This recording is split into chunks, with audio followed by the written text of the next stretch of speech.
Hello, we'll begin the last session soon. Please take your seat. Yeah, here is very good to see Professor Chris Davie. It's good to see you. And Professor Claudia Del Rey, it's good to see your face finally. And really appreciate your translation of my book. We used to devise it to make sure that I can speak in your Congress, but I think I hope it works. Is it working? No, the direction was fine. Yeah. Okay. For the last session, we will have the concluding remarks by Professor Del Rey. Now, because of the sound difficulties, we try this way. Okay, please try. Yeah. Nicola, mi puoi dire se va tutto bene? Sì, la sentiamo. Okay.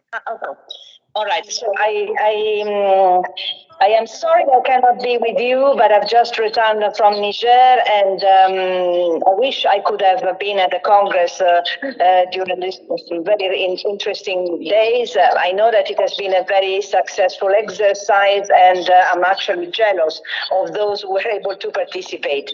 I want to thank Roberto Cipriani for his tireless energy and his continuous engagement in promoting the importance of religion in every aspect of our life.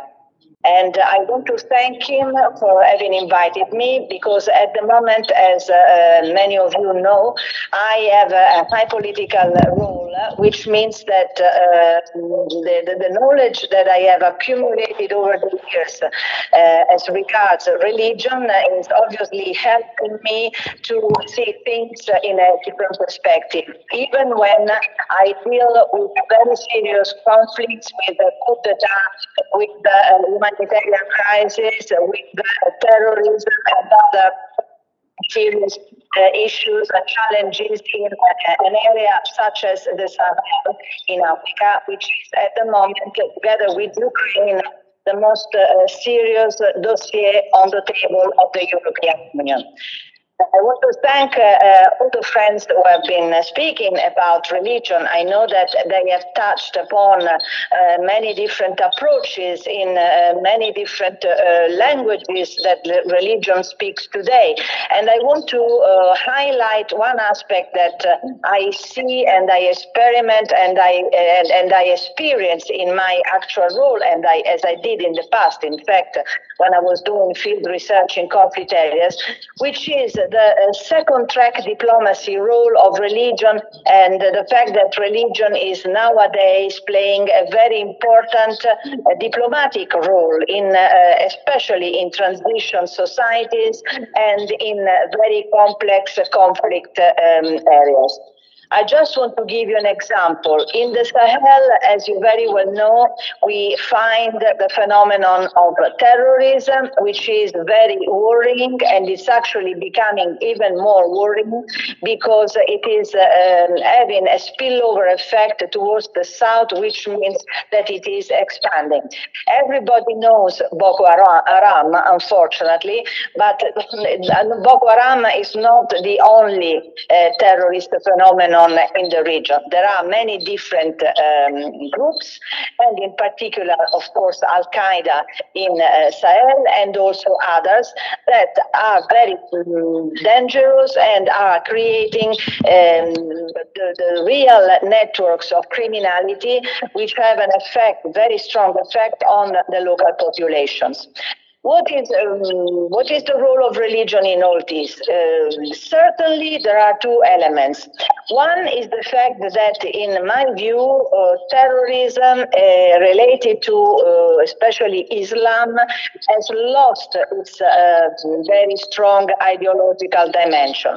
It is still ideological for a number of reasons, but it has acquired, especially in the region of Sahel, a much more criminal political dimension, a dimension that is more devoted to control the territory and the resources rather than impose a specific system of everyday life, such as, for instance, the type of imposition that was used by Daesh in Iraq, a case that I know very well because I lived there for a long time. I would like to say that the reason why probably the change in the attitude of Islamic terrorism, which I would rather call jihadist terrorism, of course, is losing this kind of approach and trying to improve instead its approach in terms of effects on the local population, in terms of exploitation of resources, of recruitment of youngsters, and also trying to increase the criminal networks, is also because there is in the region a very strong resistance and resilience on the part of the population, due to the fact that the region in particular is very much inspired by an Islamic tradition such as Sufism that has created over the centuries a sense of tolerance and openness within the populations that is really an element of resistance. And I always make an appeal also to leaders when I speak to the presidents, the heads of states, for instance, and as well as the civil society and other representatives of each country. I always make reference to this because I think we should return to the application of certain principles of Sufism in the region to contrast terrorism from within, to make sure that there is a form of resilience of the local populations. This is one aspect of religion and the fact that in the end, terrorism, especially jihadist terrorism, is becoming something much more business-like rather than ideological. The same could be said for Boko Haram. And Boko Haram, in fact, especially in Niger and in Chad, due to specific alliances between certain countries and their military forces, has been reduced to a sad and malicious phenomenon, but it is under control. Again, their effects on the population are more of violence and exploitation rather than trying to impose Islamic radical principles. Of course, religions, when I talk about their role as track to diplomacy, which means a type of diplomacy that acts in parallel with the official diplomacy, but of course uses different tools, especially a different political discourse, I would like to say that this is particularly active in Africa. In the Sahel in particular, we can see many different religious organizations that are active in trying to create opportunities for interreligious dialogue, also in trying to contrast violent extremism and in general marginalization and the stigmatization, which are social phenomena very present in the area. I just want to mention the fact that some political dialogues that are ongoing in the region, for instance in Chad or in Mali, where societies are divided and it is important to reestablish a social vision on the basis of a shared idea of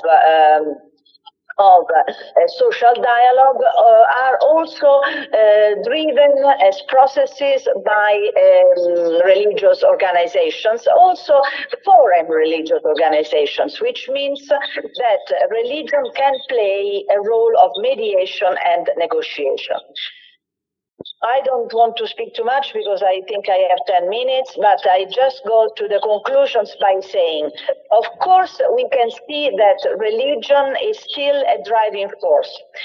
Communities in Africa in general and in the Sahel in particular look for some form of aggregation in religious communities, because religious communities make sure that the individual is included in a system that guarantees its protection, especially. and in some cases also gives some sort of form of protagonism to the individual. At the same time, religions can become a source of worry when the religions are affiliated to groups that are trying to foster division and not unity, which is a great danger, especially when weak states, such as, for instance, Burkina Faso and Mali, where there have been 2 coups d'etat and where the state is unable from the capital to control remote areas, the religions, of course, can be prey of forms of extremism and become themselves part of the system because they have no other alternative. So the situation is very serious. We have some individuals who try to act as political leaders and drive some social and political processes, such as some imams, for instance, in Mali or others. Nevertheless, in general, religion acts behind the scenes and parallel to the major processes in a way that still keeps the society alive. I think that the role of religions in the local communities is particularly relevant in terms of reference for social cohesion, and this is why they should be helped more, and they should not only be helped by other religious organizations, meaning the Muslims help the Muslims, the Christians help the Christians. I think that they should be more included in the political processes. I repeat this at the highest level all the time, and I try to bring good arguments to sustain my position, but I am very convinced that through religion we can obtain very good results. Just to give you an example, some countries are very aware of this. Morocco, for instance, which I visited recently, and I spoke for a long time with the Minister of Islamic Affairs, they are trying to promote this idea by creating schools for imams in Niger, for instance, to avoid radicalization, meaning that they want to promote the idea that the new generations of imam are more part of the global debate. The same other countries are doing. I can talk for a long time about this, but there is no time. Nevertheless, the conclusion of my discourse is it's very important to continue to consider the very relevant political role of religion, even when it is not labeled as political, in the sense that they act on a parallel track, and this means that they move in parallel with politics, and they need to be sustained as much as the official diplomatic processes. Of course, this requires a lot of understanding. I must say that the level of understanding of the religious situation in Sahel is very low. Very little research is done, very little is known about the contemporary situation, and this makes the communities weaker, because they would need to be better known and to be more present in our global debate. The global debate is the major problem, because the Africans in particular are excluded from our processes. They are very rarely consulted. We consider them very distant, and as I said, in the end they are able to express themselves mainly and probably only within religious circles, without any advancement in other domains, which would have to instead really consult the religious communities more and make sure that they are able to express themselves freely in order to enrich the dialogue and to make sure that the dialogue becomes more effective. I conclude here, and of course, I'm open to continue the discussion in the future. But I think that a congress like the one organized by Cipriani and this particular forum, I think it's a wonderful opportunity to put on the table not only reflections on the religions themselves, but also on their political role, especially in the global debate, from which in some cases are absent or they have not the opportunity to participate, which is the case, I am afraid, of Africa and of the Sahel in particular. Thank you very much.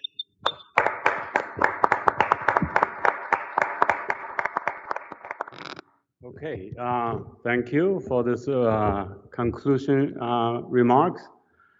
Now we have the final agenda to talk about the final document that is a draft. But we start comments by Grace and you and Sinisa and Irena about the conference. Okay. All right. 10 minutes each. Okay. Yeah. All right. So we will do that. And perhaps we can begin with Grace Davie, who is not being able to be here physically, but it's good to see you on the screen. Okay, Fenggang, can you hear me, all of you? Yes. You can. That's excellent. I'm so sorry that I have not been with you in person. I have listened to almost everything, not quite everything, not in very easy circumstances because I'm with my husband who is currently in hospital. But I've had my headphones on and I've hugely appreciated your debate. And I'm really thankful to Roberto for accommodating my situation and for enabling the meeting. I think it's been a really, really profitable and very interesting exercise. It is in a way what I give you is a slightly a view from outside, because I know at a conference what really brings it alive is the discussions over meals, over coffee, where you take your ideas forward. And I've so much missed that. And I hope one day to rejoin you in these encounters. Now, we've had three and a half days of truly excellent papers, very varied. I feel a little bit as though somebody has read me a book every 2 hours, which is quite a lot to take in. And then because we've then had discussions, it's like I've read 2 book reviews after that, or listened to 2 book reviews with contrasting or complementary ideas. And I've had to think about these. And really what has come onto the table is a huge amount of knowledge regarding the current state of religion and non-religion in the modern world.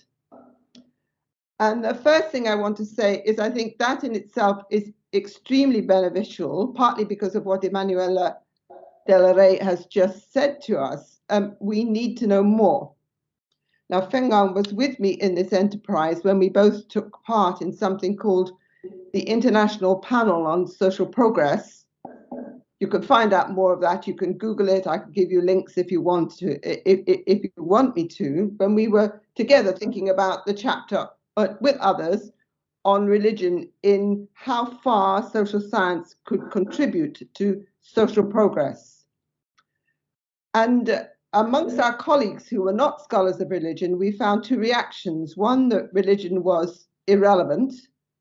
That's the secularization thesis making its mark, or that religion was necessarily negative, an impediment to social progress. And what I think about this conference is you're putting on the table something much, much more positive about religion and worldviews, and that body of knowledge is in itself extremely valuable. So well done to everybody. I've learned a huge amount. I know quite a bit about Christianity, Europe, the monotheistic religions. I know much, much less about Asian religions. And the newer ideas that we heard yesterday just fascinated me. All that said, I think that's hugely positive. I congratulate you all, and this must be put in the public domain. We've got to think very hard how to do it. And now, if I may, I have 3 or 4 questions just to help our conversation get going. The first is, I'm not entirely clear who will be the readership of the book and who is the audience to our discussions. Are we speaking to academia, or are we intending to go beyond and make an impact in the world of policy and politics? Because whatever we do is slightly different in each case. There are different approaches which are suited to different audiences, and I think we need to clarify who our audience is or will be. I'm going to put the same point in a slightly different way. Are we really dealing with a descriptive or a normative account? Are we simply putting on the table what is as accurately as we possibly can? Or are we making statements about what ought to be there or what ought to happen? Because those are 2 different exercises and we shouldn't muddle them up. And a kind of another way into the same dilemma is this an empirical exercise, a knowledge exercise, or is it a methodological exercise? And I think the danger might be is we fall between the 2. In English, we say we fall between 2 stools. We need to think very clearly who we speak to, what we're trying to say, and where our primary emphasis is. Is it empirical or methodological? Is it descriptive or is it normative? In a slightly more detailed reflection on the papers that I've heard, I helped Roberto at an earlier stage with trying to give people a kind of blueprint or an outline of what we hoped would be covered. And some of you were assiduous in following it, and some of you had other ways of doing it, were neither better nor worse. But I think if they're going to come together in a book or in a publication, we do need some guidelines, some commonalities, in order that the whole thing looks balanced. I think that needs a little shape in how we present our work. And it must be presented because it is very valuable. How do we do this to the best possible way in terms of giving due weight to each topic? Because some at the moment are much longer than the others, and that needs a little bit of thinking through. I'm quite interested in the kind of the way it fell out. I mean, it partly fell out in the program. When I say fell out, the way it arranged itself. We had some work in the first day on the monotheistic religions. Then we looked at the Eastern religions, and I think that was an excellent contribution because they're not always included, and we had really strong voices and good papers on how to understand religion in the Far East or in the East more generally. We saw in the last session how different things are, and can you use Western concepts in the East and that kind of thing. We then worked a little bit yesterday on new spiritualities, and this morning Lois, of course, opened up the whole question of atheism and non-religion and the secular. Now, the one chapter that, or one contribution that really, really intrigued me was the one on digital religion, because I have to confess, it was almost entirely new to me. And I'm still wondering and meditating, is this a religion or a worldview? It's an extraordinarily interesting way of looking at religion, and I learned so much from those 3 presentations, but I'm not sure that it counts as a religion. Even if AI takes off and begins to be proactive in the discussion, it is going to echo the faiths as we know them. I don't see it creating a new global world faith, at least not in the foreseeable future. But I know I'm getting older. I know I'm not as good as the young people about digital affairs, and I may be underestimating the speed at which this can move.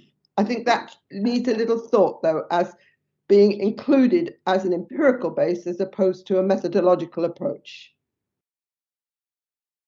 The respondents I think, added a huge amount to the conversation.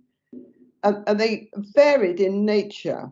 Some of them developed the ideas of the paper or added their own ideas of the paper, and it was like a small paper, an additional paper. Others were very much more responding to what they had heard. And I don't want to give any kind of value judgment on this, but I would simply say that I personally enjoyed the ones that gave case studies to the exposition that had come before, because I felt certainly if you're speaking to a wider audience, this is a very constructive way to work. It is to have a conceptual paper, the statistics, the broad view, and then you have in a following intervention or in a written version, you have an example. And I think this really did, for me, in many of the papers, particularly on the faith groups or worldviews or world religions that I knew less well, it was the case studies that some of the discussants did that brought the paper to life and the debate to life. So thank you all. I've learned a huge amount. I'm glad I persisted, even if it was sometimes under headphones, walking backwards and forwards from the hospital. I will add that those of you who've been very kind to drop me a note, so far so good with my husband's treatment. He's doing well. Thank you very much for your attention.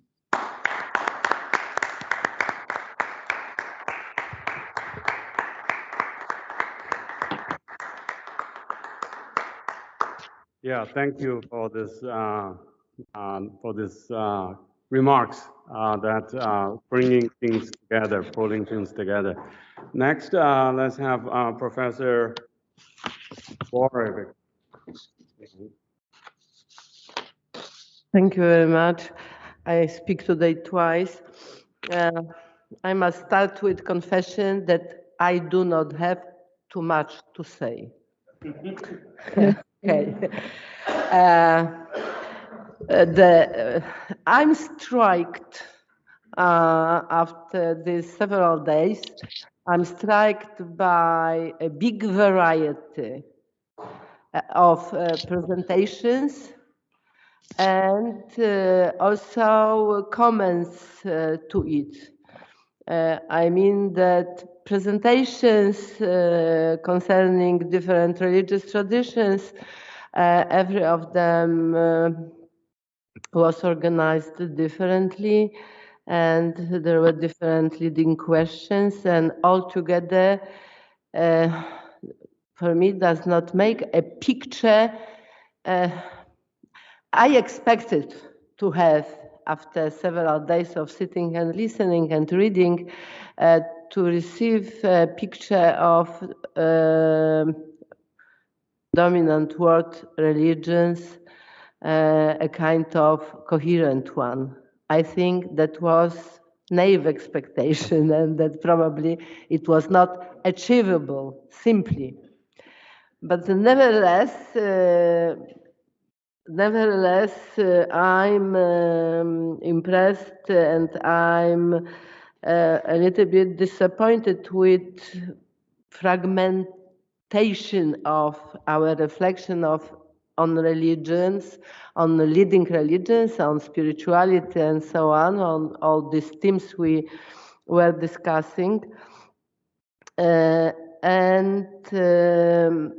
Thinking on appearing themes and some elements that were brought into our attention, I identify that in different papers appeared some particular moments related to different religious traditions. For instance, quite frequently was appearing a question or debate concerning women in present religious traditions, either as questions or as presented view. And I think it's probably a sign of the time that this topic is appearing. On the one hand, we had in some papers historical view on religion, referring to the past, sometimes quite far past. So it makes difficult to link that past with the present state of given religions. As I read Roberto's main aim as reflection on the role on religions in the end of 20th and 21st century. That's the question for me is, and for us, I think, as involved in this discussion, how far away, if at all, we should look into the past. Maybe we should concentrate on the end of the 20th century and this almost 3 decades, 2 decades of the 21st century. Then what I find as another important topic that somehow was present in our reflection was the role of religion in contemporary world politics. And I think that the war in Ukraine, invasion of Russia on Ukraine, and the role of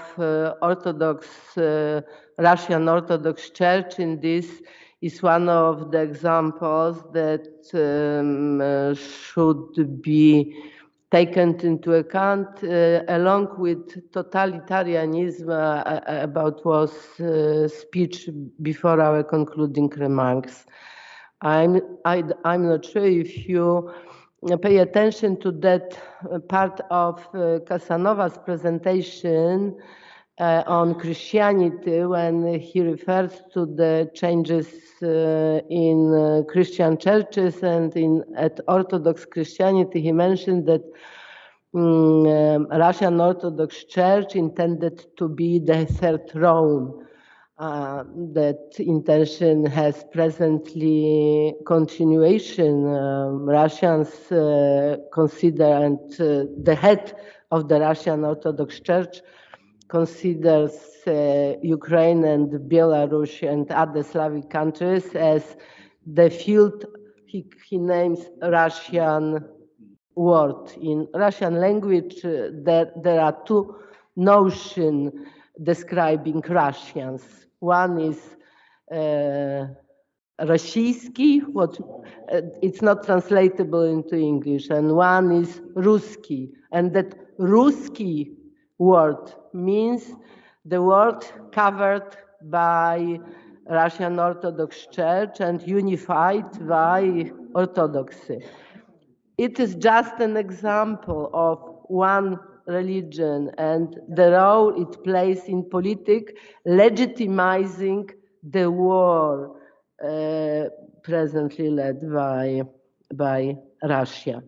In different papers appeared also themes connected with discriminations towards believers, but also towards unbelievers, discriminations to religions,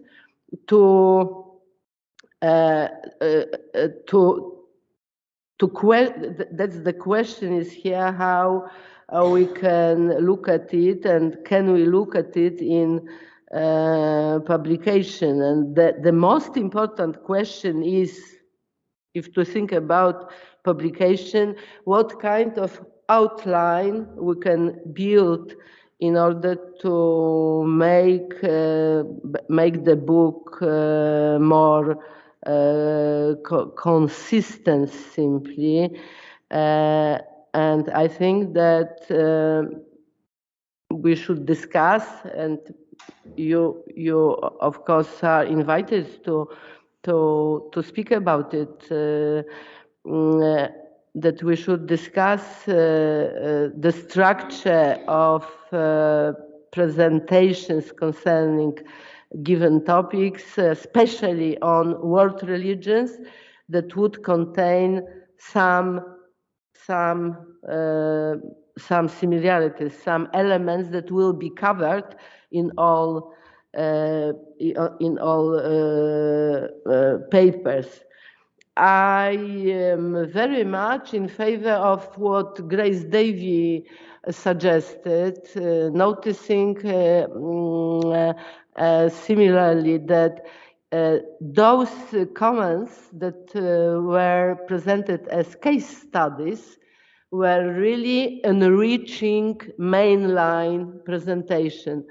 Then maybe it's also a good suggestion for thinking about publication, that the main presentation of religious tradition is a kind of global view, and then case studies show some specificity that enrich very much our perspective. As for instance, migrations quite in some papers appeared as that element which enriches our view of main religious tradition. Okay, I think it's the main. There are the main points I wanted to bring into your attention. Thank you very much.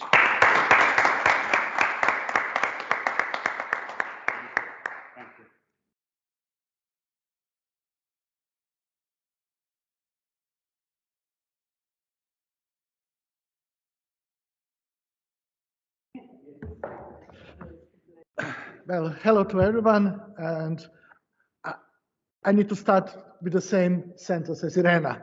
No much to add, and I think, I put some notes, but some notes which I put here are those who are mentioned already by Irena and by Grace. So I think there is a kind of consensus. But I wanted to say that it was really a great conference, very intense, very great.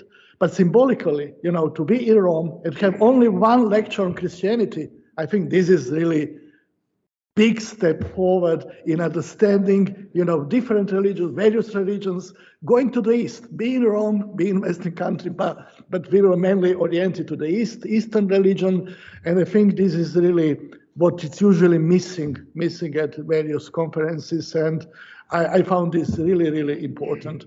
Also, we had these lectures on the major religions and different religions, but also other aspects like digitalization, spirituality, atheism, which are kind of cross-cutting themes. For me as a sociologist, I really very much like historical approach. Of course, it's now the question of combining different approaches, interdisciplinarity can add in our understanding, also poses a problem, which are the boundaries of the discipline and how to really fit to requirements of one science. But, this kind of overall historical approach, I think it's really important in order to understand what is going on. What are kind of the takeovers of this conference? I think really the need to looking globally to various religious traditions and various ways these religions are lived and how they appear. The need for combining different approaches. Here we had sociology, historical approach, and what is usually called religious study. Comparative, of course, is very welcome, although I think it's always we need to be, we need to remind us that comparative is something which is, for me at least, a kind of ultimate need in my study, always trying to compare, but we really need to be cautious about what are we comparing and if we comparing something which is actually not non-comparable. And I like very much what Fenggang said in the morning about, we had a discussion about what does it mean to be religious and how we understand category. I just said to him 5 years ago, I was doing a study about poverty in Croatia, and we had different methods in order to see how poor households survive and what kind of strategy they use. And in the survey, I introduced some question about religion because I wanted to know, about religious profile and if they use religious sources. And I used the question which is, how to say, kind of well-known normative question in EVS, European Values Survey, and asking people, irrespectively of do you belong or do you go to the church, do you consider yourself as religious person, non-religious person, or atheist? And what happened? Almost half of respondents didn't understand the word I'm a religious person. We usually use this. I never noticed, I never heard that, people has a problem in understanding the word religion. So if we ask them, are you believers? They say that, yes, I'm believers, or I'm not believers. Are you Catholic? Yes, I'm a Catholic. But are you a religious person? Well, what does it mean, are you a religious person? Of course, it was specific population.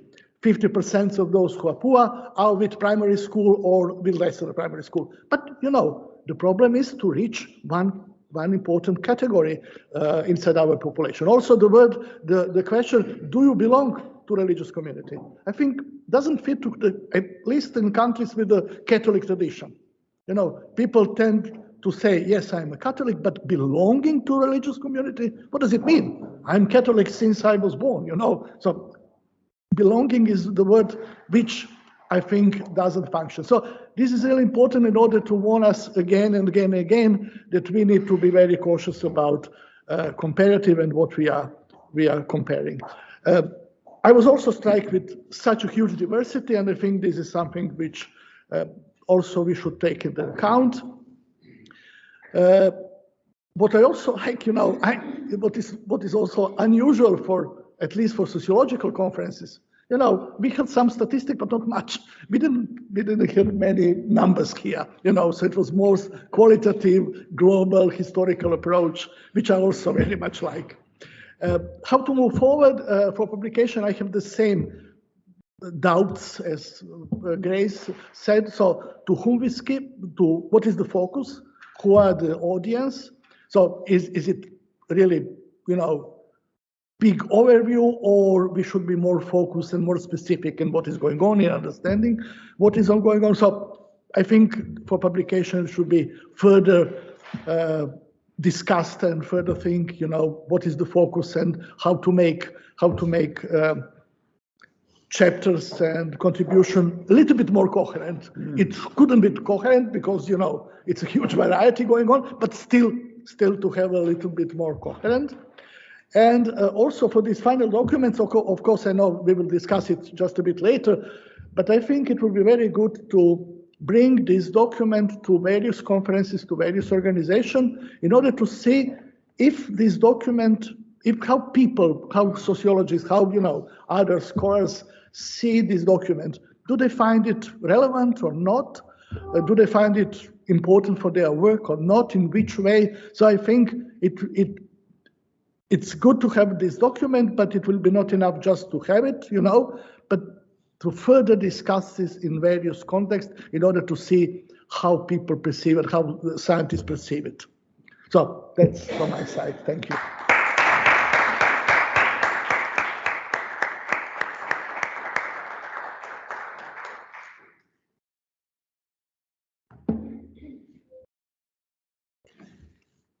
Okay. I remember a few years ago when I visited Rome, Roberto brought me to the Vatican and also had a conversation about we need to organize another international forum on religions, just like what there was one several decades ago, 5-6 decades ago.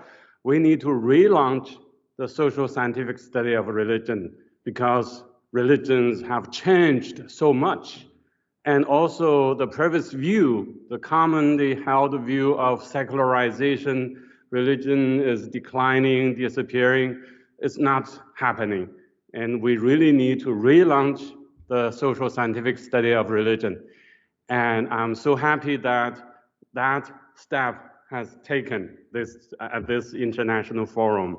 And so this is a big accomplishment. I really thank you, Professor Cipriani, for making this happen. And of course, yes, for all the participation.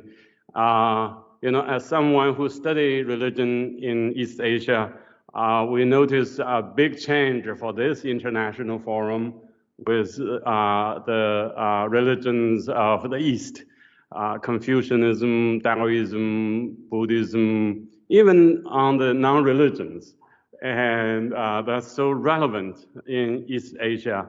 And also the change of religions in East Asia perhaps are the big stories we social scientists need to pay close attention to, because what's happening in that part of the world is not limited to that part of the world. Is bringing the change to globally. Recently, yesterday, Roberto shared the information of my article that just came out in the Journal of the Scientific Study of Religion. In that article, I hope you do download and read. And in that article, I suggested there is a trend of Asianization of religiosity. That is the way of being religious or being spiritual. We see changes in the West. And those changes in the West is actually, it seems to be new in the West, is traditional way of being religious or spiritual in the East. I always say, you know, Robert Bellah developed the idea of Shailaism, Shaila, in the 1980s. That was a new phenomenon in America. But if you go to East Asia, you'll find there are hundreds of millions of Shailas, because most people do religion in that way, taking some elements from different religions and form my own. Then the phenomena of being spiritual, but not religious, as a growing phenomena. Well, most East Asians are spiritual, but not religious. They don't want to identify with any particular religion, but nonetheless believe and practice. Then the latest wave in the US or in the West is about the non-religions, those who do not claim a religious belonging or identity. That's, again, seems to be new. Again, it's not new. It's the traditional way of being spiritual and religious. And that brings us to the current state. If anyone assumes the world is moving in one direction, it's simply not true on religion. Maybe in the US, in North America, and in Europe, the conventional religions are in decline, and more people assert their individuality in deciding what is the thing they believe or practice. But that's not the worldly trend. It's the Western trend. In East Asia, I see things are moving in the opposite direction. Think about Korea. 30% of Koreans now claim to be Christian. They want to join organized religion, the church, the congregation. There are so many new religions that have strong organizations. So they are not leaving religion, they are joining religions. And in China, that's even more startling to see the rapid rise of Christianity in China. Every year, a million or multiple millions of people join the Christian church. So they are not giving up religions. They are becoming more religious. So we do not see one directional trend. We see multiple directions moving east to become more Western and West to become more Eastern. So that's important to think about. This brings to our thinking of Peter Berger's The Last Book. In his last book, he said, "Oh, you know, earlier I developed secularization theories for the world, and that didn't happen." And so he said more than 2 decades says I was wrong. The world is not becoming secularized. But then he says, "Oh, the world is changing.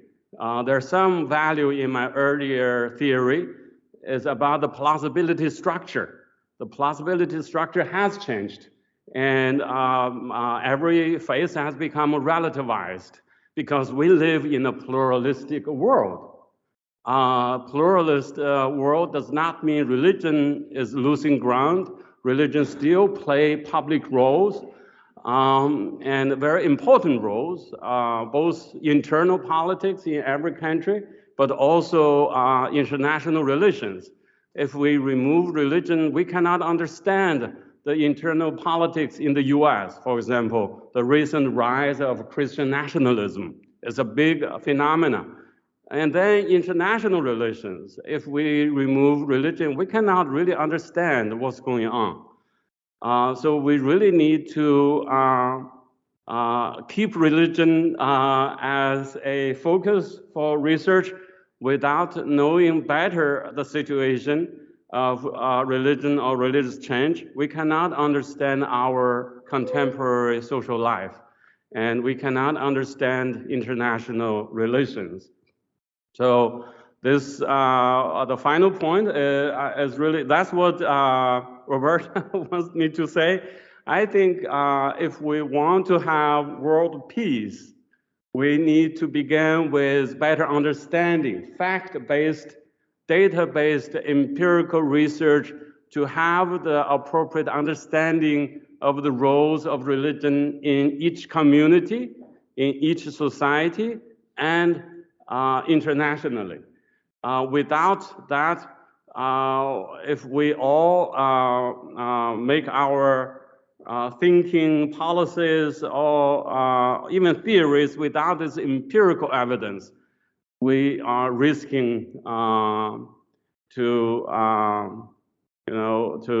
get into what used to be the chaotic situation. So we do need to relaunch the social scientific study of religion to know better, to understand better, and then we may be able to have real peace. And to relaunch the social scientific study of religion, some of this may need really from the very bottom up, like what we have talked about. Yes, the surveys are important for us to make cross-cultural comparisons, but that shows we need much better questions, much better approaches. So maybe that's, methodology is can help us to relaunch the social scientific enterprise of studying religion.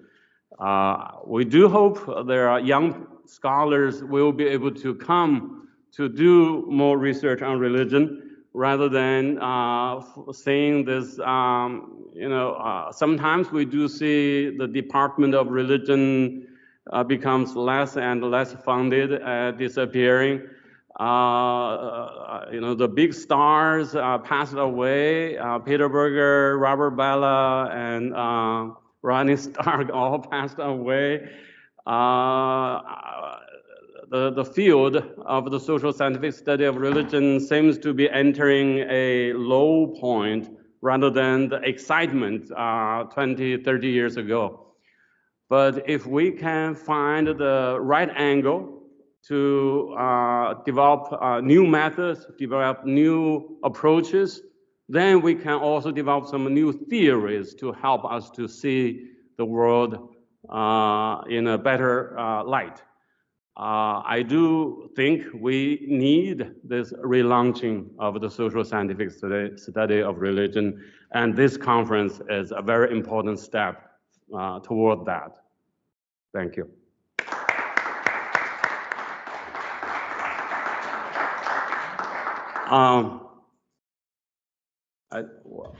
But here, I think, yes, maybe you have the gift or want to. Yeah, you say a few words?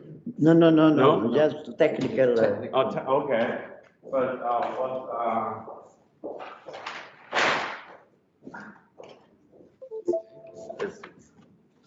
this, you will say something? Yes.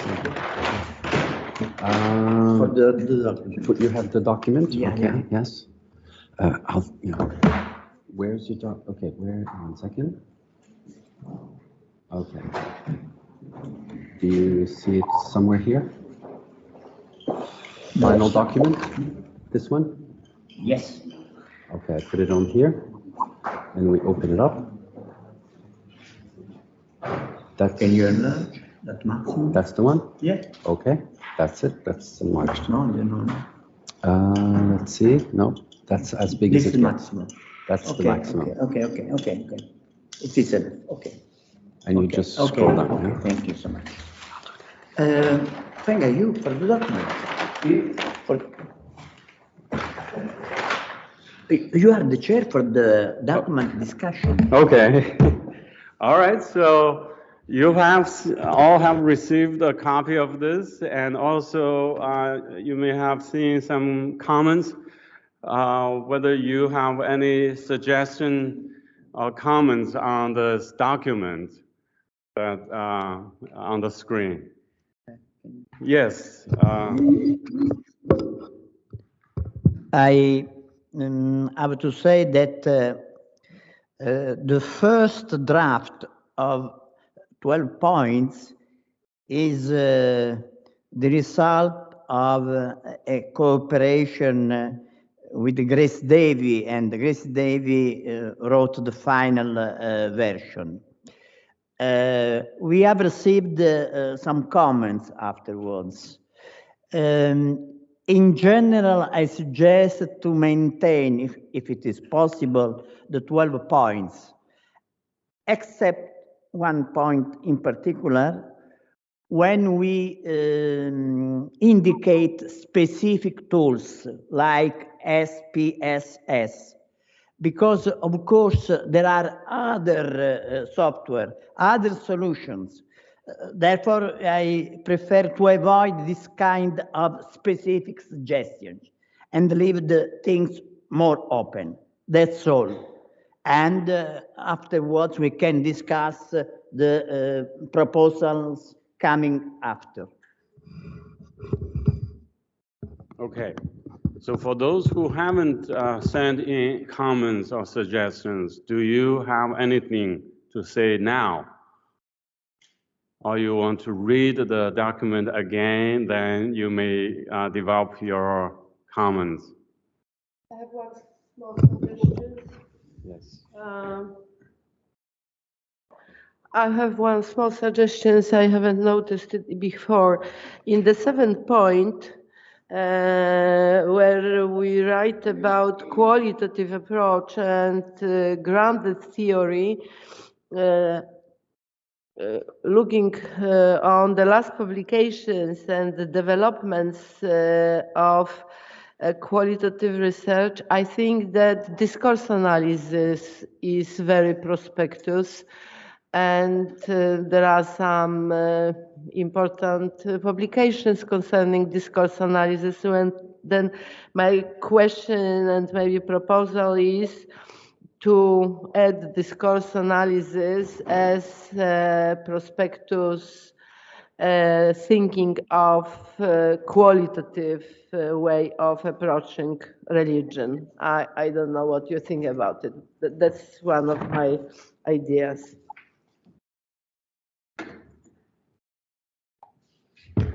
Okay. Any other thoughts or suggestions?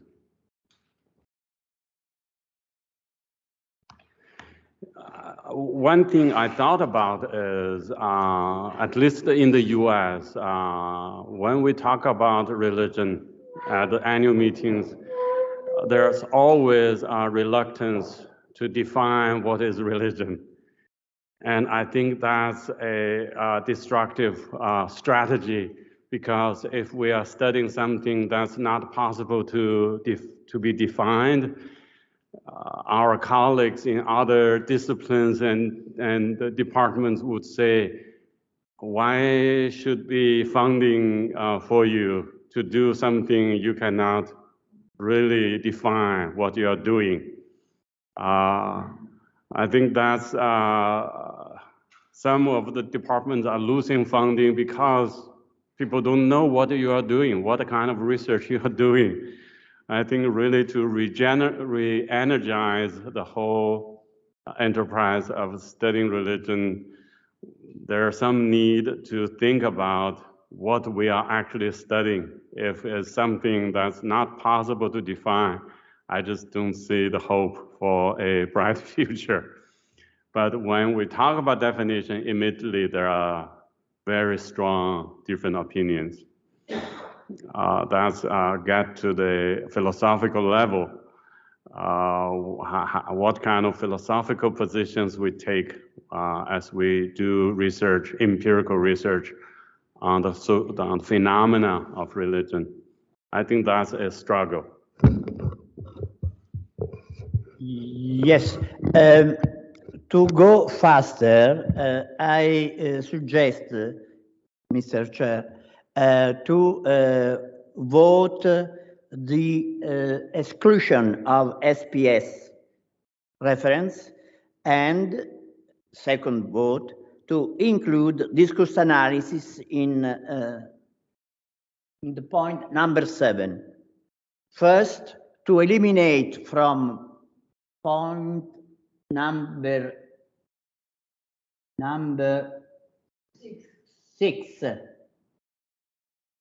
the reference to both SPSS and in vivo and atlas. Okay. So he... All. I think it does not stand at the level. Okay. Okay, I agree. It's a technical. There are so many alternatives. Okay, so there's a. Is this considered a suggestion, or do we need a vote? No. Okay. You like. Yeah. For me, it's okay. No problem. I ask if anyone objects. Yeah, are there any objection to remove point 6?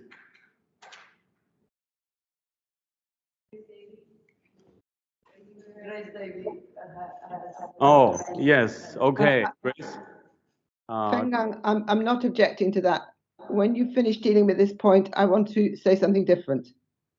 I'm very happy for what you've suggested. There's no problem. When you've clarified that point and we go forward, may I make a remark, please? Okay. Yeah, so for this point, if no objection, we can say this point 6 will be removed. Okay. Grace? I just want to clarify one or 2 points. It's not quite true that I drafted this document. I did tidy up the English, and as many of you will know, when I tidy up the English of many things, I tend to make suggestions at the same time.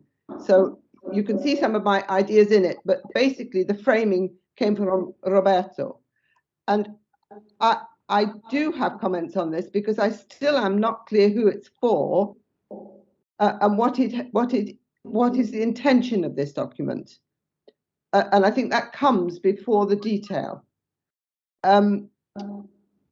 Whatever we do and whatever we say this morning, and we should listen carefully to people's comments, somebody must look at the whole at the end so that we don't have lots of additions and repetitions. It's got to be one clear document not one that has lots of extras put in at the last minute. And there's a very amusing mistake in it, in that the names are beautifully alphabetical order, but they're by our first names, which is delightful, but not our family names, which is how we're normally known in public. So that needs attention.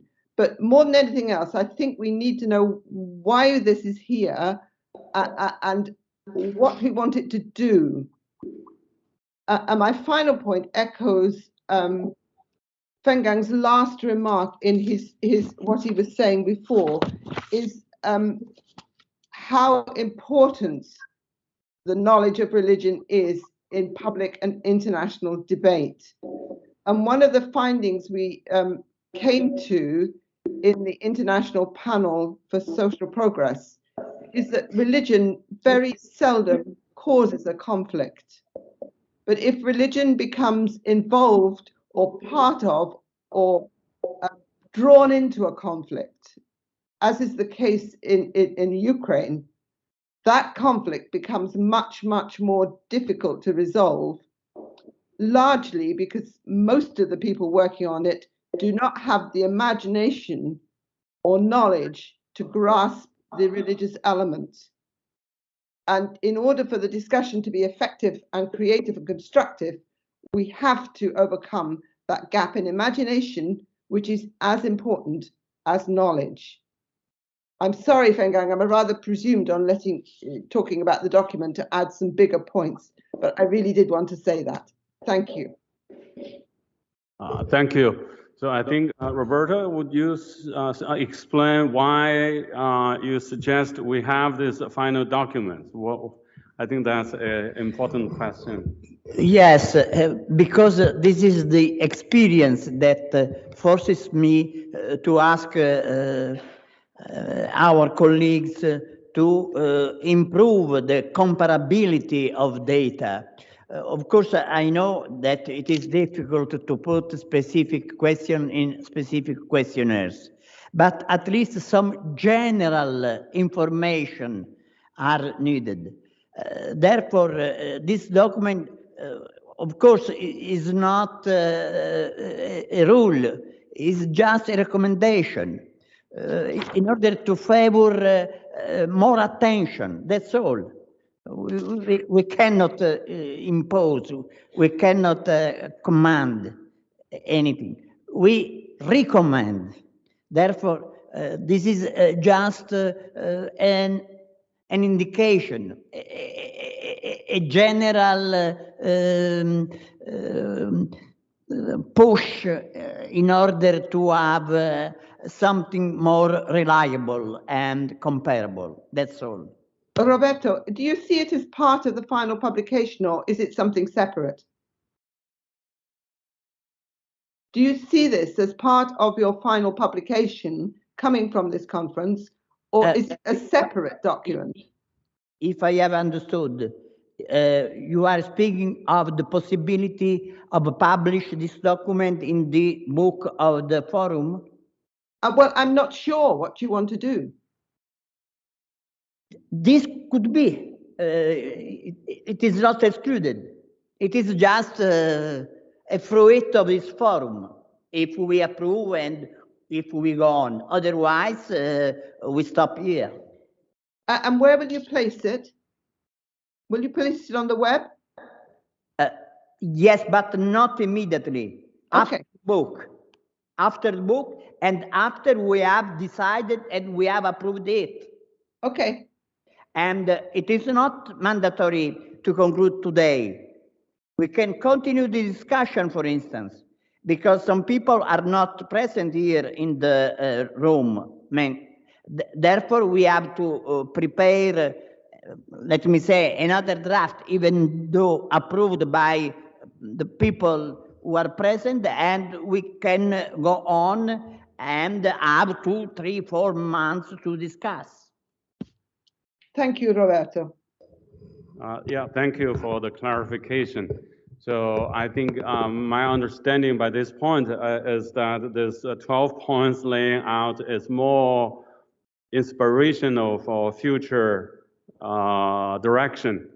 And so that's something can be valuable, only that perhaps it will take more thinking for each of us and reading the text and thinking about if you have any suggestion of words that can really future oriented. Where should we be moving to? In that way, perhaps by the time of the book manuscript is ready, we could have something more concrete. It could be considered included in the volume or in some other ways to disseminate. Yes. For instance, now we can vote the proposal coming, thanks to Irena, about the discourse analysis. It just approve the presence of discourse analysis in the document. And we will rewarding the point number 7. And I propose to go on today, considering the proposal coming from other colleagues, and to discuss them and finish at this point, if the chair is in agreement with this. Yes, I agree. I think we should finish by this point, and but do send in comments and suggestions for the wording of the final document.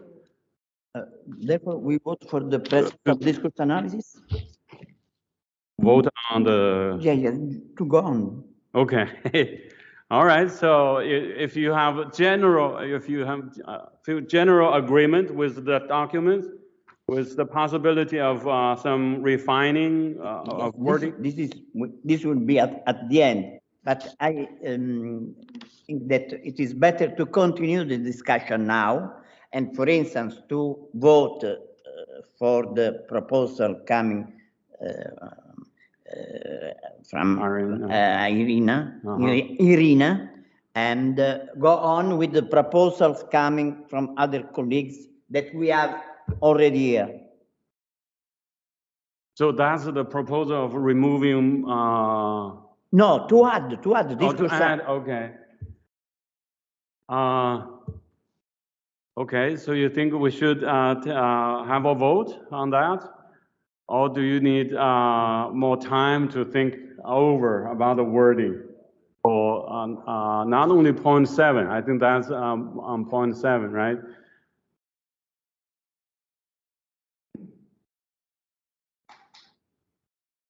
Okay, so yes, Mark? I just make one statement. Yes. Yes, but yeah, because.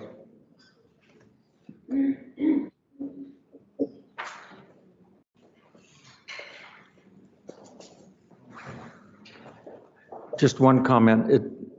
I think many of our participants are gone already, and I don't think it makes sense to be voting on something that hasn't been looked at by the whole group. And I think it would be good if we kind of bring it to a conclusion, circulate the most recent draft to everyone, give everyone a chance to give some feedback, and maybe have some more clarity about how is this document to be used. Is it are we just using it to promote the sociology of religion, or is it going to frame the book you hope to have come out of this conference? So I think it's kind of premature to just have everyone vote. What meaning does that have at this point? And I would hope maybe this could be circulated after we kind of have time to think about what we've just gone through pretty intensely. It's been a remarkable time to bring so many different perspectives and groups together, but I don't think voting quite yet is the way to go.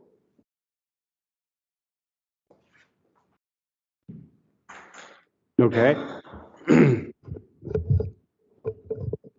Any other comments?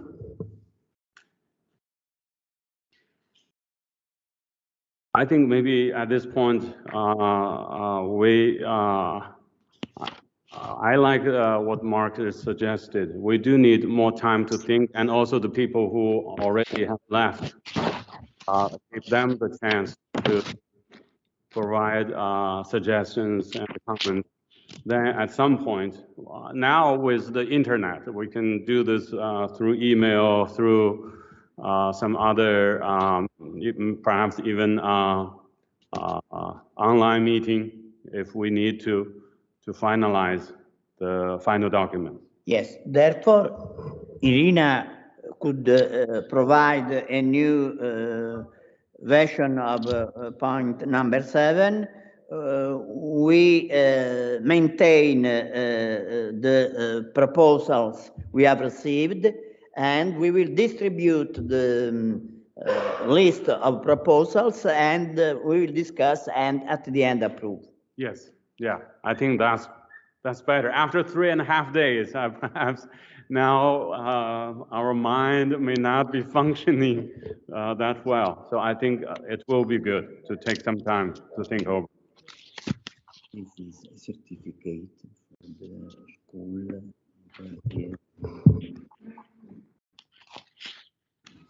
Oh. You explain. You explain. No, you. Because you explain. You are the chair now. So this is for the people who are serving this. All right. We certify the high quality of the reception, catering, and assistance service by the students and the teaching staff of Pellegrino Professional Stage Institute in Rome to the International Forum on Religions. So this, thank you. Really appreciate your service. So thank you. Photograph, please.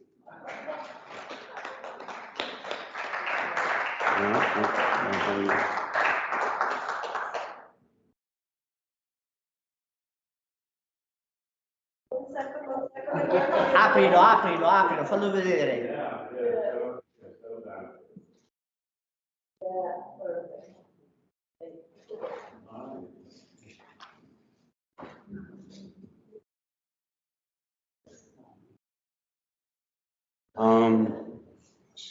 Is that for now?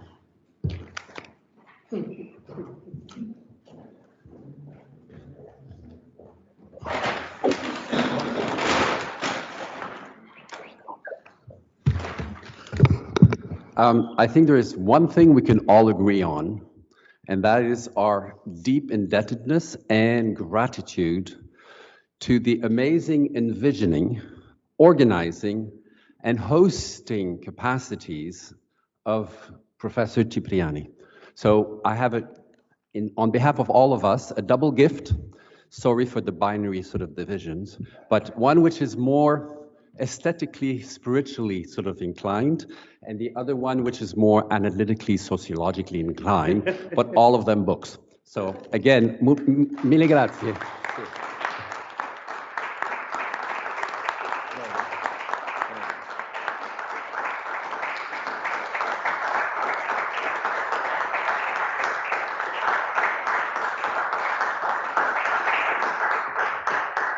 Yeah, with really deep gratitude to Roberto for everything. Thank you. Thank you. And we all thank you for everything. And with that, I think we conclude this International Forum of Religions and hope to see you again before too long.